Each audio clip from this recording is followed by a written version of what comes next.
Hi, my name is Lathan Gorbett, owner of Cafe Medium Productions and producer of Bridge to Table, a show about Portland's food people. When I first began this project, I really didn't know what it was going to be. I just decided to start filming. I saw a lot of things happening in mainstream media that didn't really reflect what I was seeing in Portland. Some of it was accurate, but a lot of it was hyper-sensationalized, and I felt like it was only hurting Portland to have that image coming from mainstream news outlets. And as things started to progress and I went out there and just started filming whatever I could, I started interviewing people. And I decided that what I really wanted to do is show how our community was being affected through the lens of the food industry and the people who are struggling keeping their businesses open. So I was fortunate enough to have chefs and restaurateurs open their doors to me. But I knew I needed a perspective from somebody who wasn't a chef or a restaurateur, somebody that was more of a spokesperson. And so my wife, Anne-Marie, said, you should definitely interview Judiaann Woo. I didn't really know her. I'd never met her before. I didn't really know who she was. I'd seen her pop up on Instagram here and there. So I took my wife's advice. I reached out to Judiaann. I asked her if she'd be willing to participate in this project. She said yes right away. So I showed up at her place and interviewed her, and at the time I still didn't quite know what this show was going to become. So a lot of the interview was sort of off the cuff. I knew there was a couple key subjects that I wanted to cover, but all that aside, Judiaann has been such an incredible supporter and resource for this project. She's introduced me to so many people that have opened their doors to us to be able to come in and film in their space, interview them. This stuff takes time. So these people are willing to give me their time, which they don't all have a lot of. And so for that, I'm grateful. But for Judiaann and what she's brought to Bridge to Table and what she continues to bring to the Portland food scene, I'll always be grateful for her participation in this project. As is the case with any documentary, there's a lot of work that goes into it behind the scenes. The interviews take an hour to 2 hour long interview and you crunch it down to a few minutes inside of an episode or inside of a documentary. But a lot of these interviews were really interesting beyond what was seen in the first 2 episodes of Bridge to Table. So I decided I wanted to go ahead and release the interviews full length, not all of them, most of them, so you can get to know some of the people that were featured in the episodes a little bit more and kind of more of their story, because a lot of them were willing to open themselves up, and I'm forever grateful for that. Judiaann, thank you. Please feel free to like and subscribe to this channel, because this is where Bridge to Table is being seen right now, and it really helps us to expand the audience a bit. Thank you very much.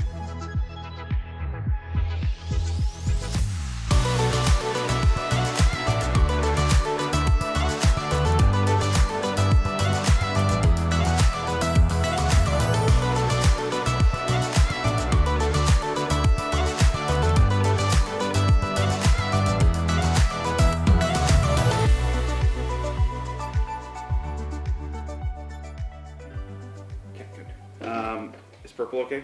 Little splash of purple? That's totally fine. Okay. Royalty. Yeah. Throw the royal colors on me. Thank you for doing this. Can you start by introducing yourself, how you like to be known? I'm Judiaann Woo. I am a culinary professional here in Portland, Oregon. Depending on who I'm talking to, I'm going to introduce myself differently. Sometimes I'm a consultant. Sometimes I'm a content creator. Sometimes I'm a stylist. Sometimes I'm just a foodie. Nice. Always a foodie. Yes, always a foodie. Do you want to talk about your podcast for a minute? Yes, I have a podcast. It's called Food People Are the Best People. I have always believed that food people are some of the nicest, kindest, most generous people you'll ever meet. And I just want to showcase that in a conversational podcast. And so it's just me talking to my friends. How did you get introduced to the food scene in Portland? Like, what's the history of that? Well, I'm originally from Portland. I grew up here. It's my hometown. I left for New York City when I was, after college, and I'd lived in New York and I worked in the food industry. When I lived in Oregon, I didn't think I would ever work in food. It was just always a passion of mine, but it was never a consideration until I lived in New York. And then once I was exposed to all the different things you can do, it became my career. And then I eventually moved back to Portland, and I came to Portland with a different perspective. And a lot has changed. I changed, the city changed. It was a whole new place when I came back. for the better, both of us. And so how would you describe Portland as far as a food city and just culturally? I am so proud of Portland, Oregon. And, when I first moved here, people would say, why is everybody in Portland so proud of the fact that they're from Portland or they live here? And it's, it is unique because you don't see this in other cities. But, when you live here, I feel like a lot of people choose to live here. It's a place that people have often moved here from. They don't, these days you meet people and they're from, oh, I'm from Portland. It's like a unicorn. It's like, what do you mean you're from here? Because everybody, it seems like, has moved from someplace else to live here. So it's a chosen place. And so you get these people who are very proud of the fact that they chose out of every city in the country, they chose to live here. They chose to move their families here and start a career here. So they feel like they almost have to justify why they left this great city, why they left New York City, why they left Chicago, why they left San Francisco. And a lot of it is the food. And I feel like the food is that thing that kind of makes everything worthwhile. So, they came here, the epic skiing, mountain biking, fishing, all this stuff. But at the heart of it, it's like, a lot of places have those things. Montana, Utah, Colorado have all those things. But we also have great wine, great beer, great chickens, great fish, great salmon, all these kinds of Dungeness crab, The other places don't have that. And I think that makes Oregon and Portland so unique. And if you're anybody who's into food, like, you will just be overcome by the bounty of it all because, this is so much is a land of plenty. Why do you think that is? Well, Oregon is, geographically, it's the Willamette Valley is nestled in this valley where it's socked in by all this rain. You cannot not grow something here. This is the land of fertile soil. So things just grow crazy here. And then all the wilderness is surrounded by, the cleanest air, the cleanest rivers, this amazing Pacific Ocean. We live in such a beautiful place. And so not only is it beautiful to look at, but it creates beautiful ingredients for chefs to work with. People are drawn to the natural ingredients that are available, just the pure abundance of it. The fact that you can just go out on a little hike and pick morels, pick chanterelles, whatever your mushroom fantasy is, like matsutakis. We got so many different kinds of mushrooms and so many different kinds of fish and berries and all this stuff. We make fun of it, right? But it's true. It's true, and so that's why it's real, and it comes from a sense of authentic love for a sense of place. But yeah, we joke about it all the time. That's why the show Portlandia is so funny, because it's true. We name our chickens. We do know we do know all of our farmers and our fishermen and all these kinds of things. But that's what makes Portland special. It's a magical place in that regard. So we've got, prior to, let's say, 2005-ish, 2000-ish, when people thought of Pacific Northwest food, Portland food, they thought salmon, right? That was the Pacific Northwest experience. Right. Where do you find just the personalities? That's really kind of feels like what's so different than from Ringside to La Pigeon. So where do you think that bridge happened on a cultural level?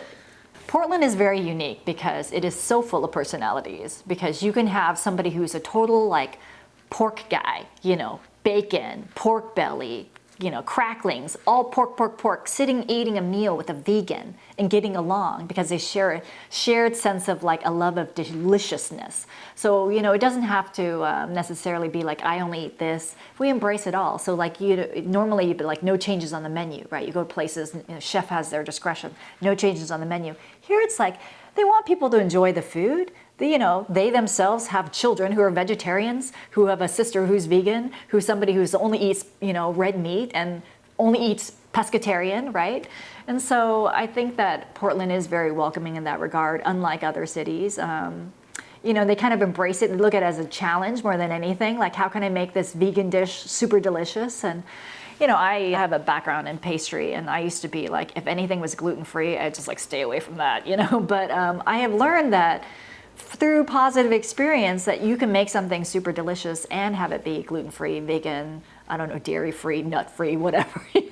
But so long as the person who's making it has a genuine appreciation and an understanding for what makes the original delicious, and then they make it what it is. But I love that about Portland, and I love that it's so welcoming for all types of people, culturally, but also, food-wise. What do you want to eat? It's very personal. Food is very personal, so I like that they're not so discriminating here about that. When were the first signs that you saw that Portland was changing into what it is now? Yeah, I mean, I left Portland in, 1994, but I would come back and visit like several times a year because my family was based here. And I started noticing right around that time that the food scene really started to get more exciting. And it had happened before then too. I mean, it was definitely happening. But every time I would come, I would see new pockets of Portland developing, or new, not just restaurants, but all the businesses surrounding the restaurants. So it was just getting a lot more foot traffic. And the quality of the restaurants too, like people were putting more effort into the aesthetics, the menu design, the interior design, the whole creative concepting. It wasn't just like, this is my idea, but it was like the whole idea of this is a restaurant about, like, you can tell that they storyboarded the whole thing, like there was design inspiration. Part of what I did was I traveled around the country and I would eat at some of the best restaurants in the country. So I had a sense of like what was happening nationally. So to see Portland kind of doing the same thing, I would see these trends that were happening in other cities happening in Portland too. But at the same time, Portland had a unique sense of, it's funny because nowadays, looking back, people would ask me about Portland all the time, people in New York, and really they were tapping Portland because so many of the trends were happening in Portland. But when you're in Portland, you're not aware of the trends because you're just in it, right? But as an outsider looking in, so many things that were happening in Portland first, or they were doing it in such a way that was really unique, special, that other people were taking notice of. And it's great to see that happen, and you don't notice it at that time. But looking back now, when you think about kind of like there's a bunch of food trends. Like some of the things I used to do is I'd talk about food trends and stuff like that. And I kept referring to references from Portland. And it was not just because it was my hometown and because I traveled there often, because I would see it in Portland first, or I would see it in Portland. They would do it in Portland in a very unique way. But then you would see these things happening like in Chicago and San Francisco, and you saw it in Portland first. Mm-hmm. Yeah, I've had experience in Sweden where somebody was like, "Oh, this is like very Portland," or right, in Japan, yeah, right? Yeah. They love Portland in Japan. Yeah. Can you talk about maybe some of your first favorite restaurants that popped on the scene? Yeah, I mean, when I think about some of the early ones that I really would always recommend to people, I remember really loving Beast and Naomi Pomeroy, because I felt like that restaurant so represented the personality of Portland. I mean, it was like women driven, if you look in the kitchen, it's all women, right? And the fact that it was strong women and they were cooking like real food, but also very refined food. So you would get like, you'd always see that picture of Naomi with like that pig on her shoulder, but then you would see the actual presentation. It was beautiful because, it was like fine French training. I recognized the technique. But it was, very convivial, like you sit at this communal table and it's coursed out. Really beautiful food, but also very unpretentious. Like she'd come over the table and it feels spontaneous. I love that restaurant. I remember really liking Woodsman Tavern too.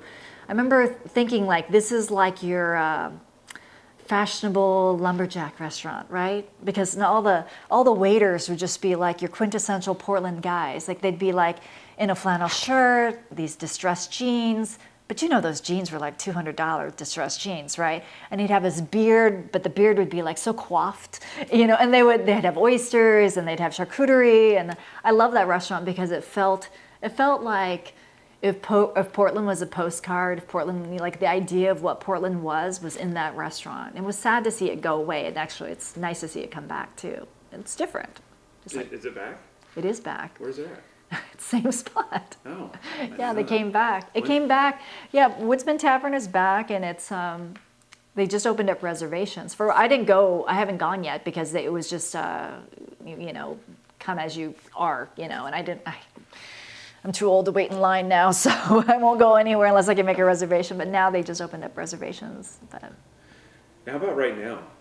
Who are some of the chefs that are just the most exciting to you right now? And we don't have to leave anybody, be afraid of leaving anybody out. I wouldn't edit it in such a way that would do that. But it's just kind of, what are you excited about right now? Well, I love all of Earl Ninsum's restaurants. I just think they're so great. I mean, he was recently nominated for Best Restaurateur, James Beard Award, and he totally deserves it because, I mean, his restaurants are so different, but they're all so good and they all have so much personality. So it's whether it's Paddy, Langban, Lazy Susan, Eam, Hat Yai. I mean, all these restaurants have so much personality, craveable food, memorable. I mean, he's got a new restaurant opening up, and there's always something new happening. So I always love all of his restaurants. I mean, I like a lot of restaurants. It's hard to say which. It's like you're asking me to pick favorites, but consistently, I would say that Earl's restaurants are always really good. No, I agree. He's always on our list. Right. He didn't make the next stage though. Did you see that today? Oh, he did for a restaurateur. Did he? Yeah, I think he. Only 3 in Portland. It was Carl, Fish Daddy, Gato Gato, and Earl. Those were the 3. I'm pretty sure. I saw the Eater PDX post on social. I didn't read the article though, but okay, well, good. I mean, it's totally well deserved because his restaurants are like he is. I mean, he deserves it. His restaurants are all great, each one of them. I thought Vince was deserving too. Oh, Vince is great too. Yeah, Vince is wonderful. I love Vince. But not everyone will get Vince, and not everyone will get to Vince. Like they won't get to his restaurant. Whereas I feel like Earl's restaurants, more people actually get to them. There's enough variety in what he's doing. I worked with Vince for a while, kind of eclectic, but hooray for people like Vince because he's pushing creativity. And you always need to have those people in any industry, art, fashion, music, because those are the people who are pushing the industry forward and getting people to think. And sometimes it's like not the most profitable thing to do. It's way easier to serve like a Vietnamese crepe on a street, outside on a paper plate than it is to ask people to fork over a tasting menu and eat things that they've never had and have garlic ice cream and stuff like that. God bless Vince. I mean, my wife put up she got asked to put out a top 5 favorite dishes in Portland for this write-up, and I saw that. Yeah. One of them was one of them I totally agreed with her. It was one of his final dessert for his tasting menu right now, and it's like a pastry dipped in coconut milk with some sort of herb oil and caviar. Right. It's like that just blew my mind. Anyway, next level. Totally elevated food. Yeah, totally elevated. And for a long time I worked in that kind of the avant-garde kitchen space because that's what I did. I ate at I worked in molecular gastronomy, so I only worked with those types of chefs. And so I have a real appreciation for chefs who are willing to take those risks because from the ones who do it well, the foundation is you have to understand what the original was to push it to the next level. And so it's only by understanding the original, because you ask them to make Eggs Benedict classic, they will make it perfect, and then they'll make a version that totally blows your mind. And not everyone can do that, but people don't understand that they actually have to have this incredible foundation of technique and flavor understanding and how ingredients works and food science and aesthetics, and guts to do that kind of thing well. Willingness to put themselves out there, because for as many people as people are gonna love it, people will hate it. They'll be like, what the hell is this? I did not pay money. This is not what I ordered, because you can call it one thing, but as soon as you call it one thing, people have an idea of what they're going to get. I mean, I love creative chefs, but it's not the kind of food that you want to eat every day. And, you go to a restaurant like that maybe once a year. So Portland's a small town. So, I mean, how many once a year guests are you going to get to fill your restaurant? So that's a good point. Can you talk about... We're starting to see a pandemic on the horizon. Do you remember that? Do you remember kind of how you felt like, let's say like January, when there's news about this thing in China, and there was the cruise ship hit the shores in what was it, Seattle, and just pre everything shutting down. Do you remember how you felt, or do you have any memories of that? I remember following the news. A lot of that stuff was happening in Asia, so I always kind of pay attention to what's happening in Asia because, just it's an interesting part of the world for my background. And I remember thinking pandemic and thinking, really, because, it's been we haven't had anything like that in our generation, and is it really going to hit the States the way that they're predicting it? But I was watching it, but I didn't know if it was gonna, and it wasn't until it really, this is a little bit crazy, but I was really overworked during the beginning of the pandemic. And I had this crazy fantasy of being sequestered, getting put into minimum security jail, like anything where it's like I can stop working and the world says it's okay and there's no obligations. So I was quietly hoping that things would shut down, but no one would get hurt. No one would die, but as a safety precaution, that everybody would get a break. Everybody, the restaurants, but that it would be safe. It would just be safe. It's like a snow day. I was basically hoping for like a week, 2 weeks snow day for the whole country to just rest and just make sure everything was okay. But of course, you wish one thing and then the worst nightmare happens, so. But that's what I remember. I remember wishing that schools would close and wishing that offices would tell you to work from home. I don't really talk about it, but that's in my mind quietly. I was selfishly wishing that things would shut down just for a little while, 2 weeks, maybe a month. When they said, okay, schools are going to open up and like they give a couple weeks notice, whatever, I thought, okay, that's good. We all could use a break. Let's watch this thing because I'm all for safety and I wanted everyone to be safe. So if everyone stayed home, contained the situation, of course, from there, it was just a nightmare. And so things did start shutting down, like specifically with regards to like, downtown and just the Portland vibe and, what can you tell us about that? Yeah, when things started shutting down, it happened very quickly. I remember thinking, okay, things are shutting down. It's not scary. No one's going to lose their job. No one's going to lose their livelihood. Things are just going to shut down. Everyone's going to shut down, so it'll be fine, right? We're all in this together. It's very much like we're all in it together mentality.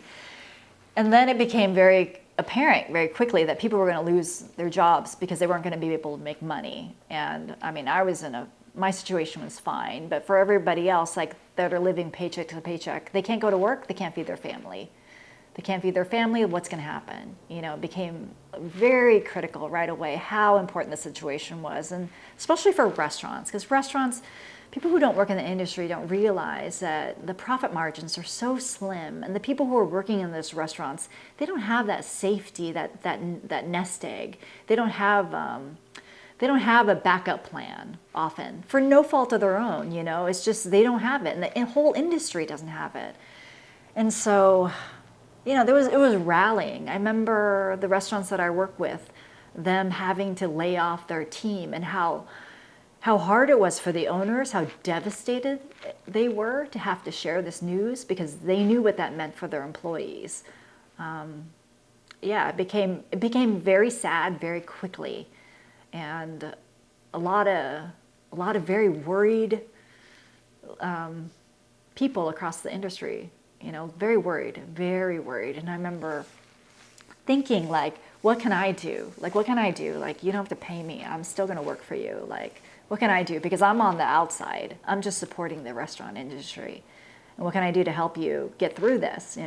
Whether communicating what you have to offer or, sharing what you have to offer, and then just being really impressed and proud of how people have pivoted and how quickly they turned and how resourceful people got really quickly, how resourceful restaurants got, and trying to keep their lights on, So there's really so many like meal kits. There was so many like take-home situations.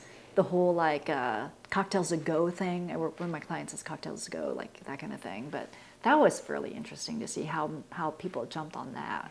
What were some more creative things that you remember seeing? Yeah, I think outdoor seating was a great thing that people really jumped on. People were afraid to eat inside, and so people seemed okay eating outside. So the restaurateurs, they just started building stuff, and people got really creative. And it's Oregon, so it rains, so they made it cozy. They made it protective, yet open air flow and all that. I mean, I remember one of my clients, Laurelhurst, they just took it upon themselves. They went all in.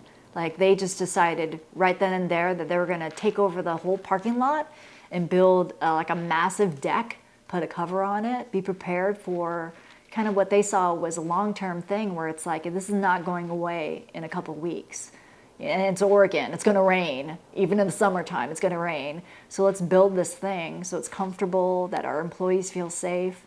And it was a good investment on their part, and it's proven to be, it worked out for them. And I just love how creative people have gotten. But for a while, it was like you couldn't get those heaters anywhere. It was like a hot commodity where people were like selling those heaters off the back of a truck or whatever. But they have people torches, whatever. Like I felt like the whole outdoor seating, people got really creative, really fast. But they needed to, because they needed to find a way to feed people. And people, they got tired of eating at home. I mean, I got tired of eating in my house. I mean, takeout is fine, and we ordered a ton of takeout. Everybody ordered a ton of takeout to support the restaurants. I think that people understood that if you wanted to do something to keep your neighborhood restaurant in business, you need to order takeout. Like you need to order it regularly. For as much as people were cooking during the pandemic, I'm sure you saw sourdough, whatnot. Everybody was cooking during the pandemic. And then, but also people were ordering a ton. They were buying gift cards, and then after a while, people just got tired of cooking. They're like, I'm tired of eating my chicken and cabbage, whatever. And then they were really basically trying all the places. And the people who did takeout well, meaning like they figured out what works for takeout, meaning like it could sit in a container for 20 minutes and still taste great. It could easily be reheated. People can order like a meal kit that can be put together. You can order something from a restaurant and not eat it even that day. You can heat it up the next day. People who offer that kind of stuff, I think they did well, and the people wanted to support that. Can you speak a little bit more about just the idea that people wanted to support places? I remember going out to eat just because I was like, who can I give my money to in this industry? Can you talk to that? Yeah, I think Portlanders understood that. I mean, we don't have a lot of chain restaurants here, and the ones that we do, like I think Portlanders appreciate a chain restaurant, but they recognize that a chain is a chain, and so they're going to eat at independent restaurants. And so they made a real point. I think and the industry did a good job, I think, collectively, of sharing the fact, if you want to help us out, if you want to help us out, please order takeout. We're not asking for handouts. We're not asking for anything, but just order dinner for your family, maybe. And I remember doing that too. I remember thinking, okay, this week, who are we going to give our money to? And consciously thinking of businesses that might need it, like the mom and pop restaurant down the street that, they don't look like they're going to make it. Let's just order, and let's order some extra. We're not going to just order dinner today. We're going to order dinner and then lunch for the next day all at once, and we're going to go pick it up. We're not going to use a delivery service. I think people did that in Portland. People in Portland tip generously, and I know this because I talked to restaurateurs. They tipped more than they had to, because they understood that those tips were going directly to those employees. And those employees really needed those, because they weren't, some people who don't work in the industry, they were like, I'm not tipping, they're just putting it in a bag for takeout. And I'm like, how dare you? Like, do you not understand? Like, they can't serve you because they're trying to keep you safe. So yes, they're going to bag it, but they still have to be there. They still have to put all those orders together. And there's just as much work. It's just that they're just not standing over you asking you, how is it tasting, but you still tip them. I like that. Can you talk to some of the restaurants that got closed down? Yeah, there's a lot of great restaurants that closed during the pandemic. I mean, I know that Eater PDX has a running list, and it's kind of sad. I mean, it's a lot of, I say great restaurants, because people think that the restaurants that closed, they needed to close anyway because either they weren't making enough money to begin with, or they ran their business poorly, right? They think it's an accounting thing. It's absolutely not the case. Some people close because the food that they make is not the kind of food that you would order for takeout. It just doesn't make sense. And for the chef to change completely what they're doing, their vision and what the food that they cook, their style in which they cook, plus, their staff was trained, they hired them to cook a particular type of food. It doesn't make sense, and so they had to close. Some people just, they couldn't get enough staff. People stopped working in the industry. They felt unsafe working in these small kitchens. Portland is full of small restaurants with small kitchens. And so out of necessity, because some cooks had, children at home who couldn't get vaccinated, or, they were taking care of family members who couldn't get vaccinated, they felt like they couldn't work in the industry any longer. And so getting staff was just really hard too. So the quality of the restaurant had nothing to do with whether they closed or not. It was just a situation that they were in. So we lost a lot of really great restaurants. And it's sad because once they're gone, they're gone. It's not like they're going to come back after the pandemic. It takes a huge amount of resources to, bring a restaurant's vision to life. And, people leave and they do other things. And, we'll never see those restaurants again. And there's certain restaurants that only would have survived pre-pandemic. And now it's like, I don't know if Portland can support a restaurant like that, sadly. Such as? I think of all the Paley's restaurants, I think of all of Vitaly Paley's restaurants, and such a iconic chef for Portland. I mean, he retired, he deserves it. And, I think of Ken's Artisan Pizza. Of course, he retired too. And you think of all these great chefs who absolutely deserve to retire. It's like, why make your last 10 years hell? It's like, and the thing is, they're losing money by staying open. I mean, they're losing money because they are forced to not run a restaurant in the way that you would normally run a restaurant under normal conditions. It's more expensive to run a restaurant now than it is pre-pandemic, right? And you're asking people to do this kind of like change the way that they cook, change what they have to offer, all these kinds of things. It's like, it's just not worth it. I mean, I'm like, if I were at the end of my career or whatever, or nearing the end of my career, I'd be like, I'm done. I'm moving to Hawaii. It's like, it's not worth it.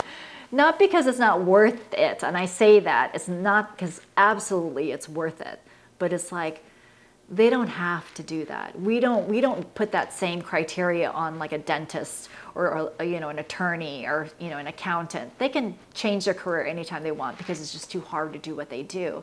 But somehow, because you're doing something for the public and it's very public facing, because you're feeding the community, it becomes this thing where this restaurant closed. It's like, let them close. If they want to close, let them close, because it's really hard to operate a restaurant during this time, and nobody needs that kind of headache if they don't want that headache. Some people have to have that headache because it's the only headache that they know. But yeah, it's just sad to see them go. As a consumer, as somebody who frequents these restaurants, it's sad to see them go. Some of the restaurants that opened during COVID, like, what's that all about? I mean, I've actually meant to do some digging out as far as like, did lease costs become available? Did spaces become available? Like, there's a lot of restaurants that have opened up since COVID started. I feel like the restaurants that opened during COVID, like they had already planned on opening pre-COVID. It's not like suddenly during the middle of COVID, they're like, let's open a restaurant. Let's do the hardest thing ever. I mean, nobody did that. It's like they've been working on these restaurants for years. They're working on it. Everything was in place. They probably bought all the equipment. They're, basically like finalizing the menu. And you know what? A lot of those restaurants were put on hold. They were put on hold. They were like, okay, let's wait it out. So they waited 6 months, but they already left their jobs, right? They already left everything. They waited a year. Finally, they're like, okay, we got to start making some money. This pandemic is not going away. So we got to open. But at least now we know what we're getting ourselves into. So they open up. But, that's a lot of guts to do that. But, usually because that's what they wanted from the beginning. It's just now I guarantee you every single one of those restaurants that opened during the pandemic had to make adjustments. It was not their original vision to open the way that they did. So. Yeah. And what about like expansions? I'm thinking of what do you mean? The stuff out in Lake Oswego that's just expanded. Oh, yeah. I mean, do you think that was years in the making, or do you think that's? I think that the Portland food scene is expanding outside of Portland, and I think part of that happened because downtown became less desirable for people to go to. And so people felt a little uncomfortable about going to certain neighborhoods, and so they wanted to stick close to home. And so the restaurants basically opened up where people live. And so that you see this expansion in Southwest. I mean, I live here in Southwest. You see Portland, what traditionally you would think is Portland restaurants, opening second locations, in the suburbs. and and they're doing well because people have money out here and they don't want to drive. They want to go where it's convenient, but it's Portland, so they've tasted all the good food, and their expectations are higher for food in the suburbs these days, I think. So the protests and the riots. I won't ask you to get overly political with any of it, Okay. but just in terms of like focusing again on business, on the culture of Portland and the restaurants and how they kind of, can you Yeah. talk to, yeah. Yeah, Portland was the epicenter for a lot of the riots as far as the media was concerned, right? You saw this with George Floyd, and and it's absolutely true. Portland was very upset about what had happened in this country, and it's because people in Portland care. It's a city of passionate people, and you can be passionate and just sit in your living room and not do anything, or you can be passionate and protest. So this city cares, and so I'm very proud of the fact that we protested and we made national news. And the fact that the national news made it bigger than it was, or made it feel more dangerous than it was, I felt that was a disservice to the city. And I felt there was kind of like irresponsible journalism to some extent, because when you report stuff like that and it's not accurate, they have to understand that you're affecting people's livelihoods. These are jobs where people are afraid to go certain places when they really shouldn't be. I had people asking me from different parts of the country, are you safe? Do you feel safe? And I'm like, yeah, I feel safe. I live in the suburbs. There's nothing going on where I live, and yeah, I live 11 minutes from downtown Portland, but even downtown, it's like, where are we talking about downtown? Are we talking at the courthouse? Are we talking like at Powell's bookstore? I mean, where are we talking about? Because it does make a difference, but I think the media made it seem like all of Portland was on fire, and that was not the case. And I'm here to say that Portland is safe.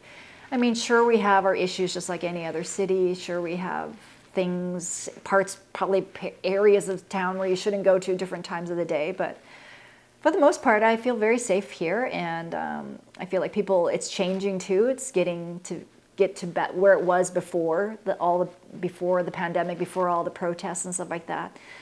But it's true, the city has a lot of cleanup to do. It has a lot of healing to do. But I think talking about it in a negative way is not helping at all. So if nothing else, I think it's important to highlight all the good things that are still happening and all the revitalization that's happening in the city, because I mean, we went from such a high point to such a low point, that if we ever want to get back to that high point, just being sad about it, what was Portland and how it was so great, it's like it's never going to be quite the same, but it's going to be better in a different way. Just like we were all so naive, the world was so naive, we were all so happy, the whole world was so happy, right? And this awful thing happened to everybody, and so we're all a little bit different. And we're all going to come out of it okay. We're all going to be a little bit different. But that doesn't mean we're not going to be great again. So I love it. it's like this collective, right? It was this collective pain that we all experience. Of course, so we're not going to be the same.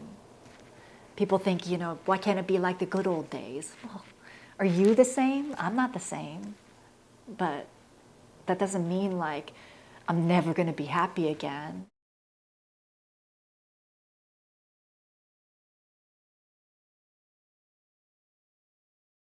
Speaking about the Asian hate thing, I see it, I'm aware of it, but I see it as just overall racism in general. Like during the whole Trump era, people felt free to be racist. And I would see it and I have been very lucky in my life, honest to God. I have been so lucky in my life that I have not experienced direct racism. And I think that's because A, I'm a woman, I'm articulate, pretty, this kind of thing. It's hard for somebody to make fun of somebody when they don't feel superior to that person, right? Because racism is about somebody feeling superior to somebody else. So during the last few years, I've witnessed a lot of racism, not necessarily towards Asians specifically, but just racism in general. And I felt myself having to stand up to people going, what the hell, dude? Like in saying this, because knowing that it's like, go ahead. You angry? You just say it to me. You're gonna talk shit to this person here at the grocery store. Say it to me, because you know what? I'm gonna get you arrested, or I'm gonna sue you because I can. And they see that right away. So they, but it's dangerous though. I can do that in Portland because I feel like I'm somewhat safe here. But you do that in New York City. I mean, you see people get pushed in front of a subway. You see people getting killed. You see people getting stabbed. So I'm much more aware of it on a national scale in big cities like San Francisco and New York. I'm afraid for Asian people in those cities. Here, not so much. Here we're quietly protected in our little cars and stuff like that. We're not like living shoulder to shoulder with people who hate you, right? There's plenty of people out there who hate me just for the way that I look. But they don't see me all the time, and they don't have to like rub shoulders with me. I'm not on a crowded subway with them. So they can hate me from across the Winco parking lot, and I'm going to wave at them. But I don't have to interact with them. But it's very true. There is a lot of Asian hate out there, and people had to blame somebody for the pandemic, and that was an easy way to easy group of people to blame for the pandemic.